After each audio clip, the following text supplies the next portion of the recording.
situation aujourd'hui est d'autant plus importante que nous pouvons voir devant nos yeux la structure du monde changer. Les relations entre grandes puissances évoluent de jour en jour et on y voit la France y prendre une place d'importance. Alors dans ce contexte, l'unité de l'Union européenne est plus essentielle que jamais, mais cette unité ne doit pas se faire au détriment de nos valeurs.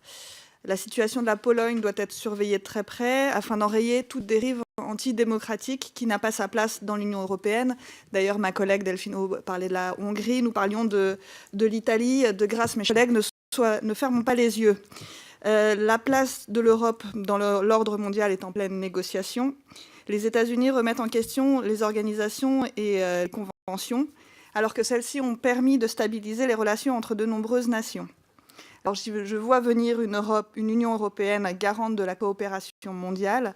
Cette prise de position était tout particulièrement visible hier à Pékin, lors du sommet entre l'Union européenne et la Chine.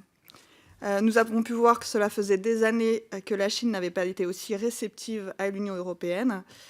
Alors que nos relations avec les États-Unis est mise à l'épreuve, messieurs Juncker et Tusk ont su ouvrir un nouveau chapitre dans la relation avec la Chine, avec notamment, il a été un renforcement du multilatéralisme et transparent, non discriminatoire et inclusif dans le monde et autour de l'accord de Paris. Alors l'Allemagne et la Chine ont signé la semaine dernière plusieurs accords afin de consolider leur coopération. Qu'en est-il de la France? Quelle sera la position de la France et les recommandations pour cette nouvelle relation commerciale et diplomatique entre l'Union européenne et la Chine?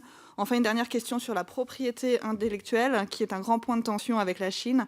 Quelles avancées concrètes ont été faites par l'Union européenne sur ce sujet? Je vous remercie.